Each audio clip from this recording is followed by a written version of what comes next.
tempted to go in that shed. He's not going to work till Wednesday, and today's Monday, so I could get away with 2 days of staying in there. And JR owns that shed. He's a pastor, a priest, not a priest, but a pastor. And he works at the northeast side near the Capitol building. He was nice to me, so I think he would understand why I'm staying in the shed. But I'm not feeling so well, but the medicine's going to work.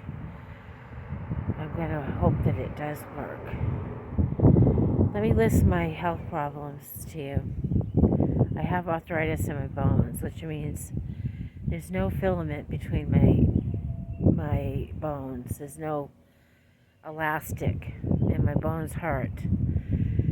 Then I got the neuropathy, which means my legs don't have much feeling in them. I mean, they do, but not like they used to. And I have, I don't know what I have. I have a bunch of stuff wrong with me. Uterus is it's got a lot of cysts. Got mental illness, but it's under control because I'm in scare mode right now. When you're in scare mode, you basically have to make yourself be well. And so I'm doing pretty good at that. And at least I'm not being abused. I was being abused at all hours of the night. This was not a minute I could go to sleep. Constantly being banged on the walls, glass shattered, my house being thrown trash at everywhere, screams, you're ugly, you're uglier at night, blah, blah, blah. The verbal abuse was outrageous. It was swear words about my sex life. I mean, like, I'm almost 70 years old, and people are talking about my sex life because they're active. You know, they're ugly people. Physically, they're ugly. They're like, they make me look beautiful, and I'm not beautiful by any means. But here it is. I come out of an abusive situation, and I realize I'm old. I'm 61 this year, and I have my teeth falling out, but my teeth don't hurt anymore because I do brush them a lot. I'm very good about brushing my teeth. In fact, I carry a toothbrush in my purse. I'm very good about that. And I'm eating hamburger, but the only reason I'm doing that is because I need energy to move, and I know it's going to take a lot of calories to be doing what I'm going to be doing. Walking to storage. Storage is not close. It's a long walk. It's not that long. It's about a 20-minute walk. And I'm going to try to use it to sleep, but I will lose my stuff if I get kicked out, so I don't know if I should do that. I could sleep at the park. I get away with that real easy.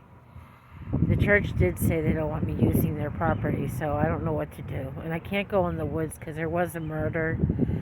I think the murder happened about 8 months ago, maybe 9 months ago. Another homeless person killed another homeless person because they were on drugs. Drugs causes a lot of havoc.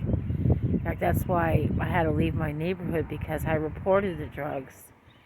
And the drug activity went down. The woman lost thousands of dollars in sales because of me, which would explain all the harassment I got. And boy, was I being harassed. I couldn't go out my door. If I opened the door, it was asking for a fight. I had to stay in my house, and I felt like I was a prisoner of my own house. The walls were starting to clash, like get smaller and smaller and smaller, till I felt like I gotta get out of here. This is not right. I couldn't go to the store. I couldn't do anything. And if I did go to the store, it'd be at like 5:30, 6 o'clock in the morning. Hurry up and get back before she wakes up at 8 o'clock. Because she'd be up all night. And then she'd get up at 8 o'clock, and there she'd be outside all day long. And if I opened the door, she'd come running. She had the dog tied up in the front of the fence so that when it barked, she'd come running up to me and start bashing me verbally. And it just got to be too much. I couldn't take it no more. So I'm glad to be out of that abusive situation. But right now, the medicine's working. I'm starting to feel a little bit better.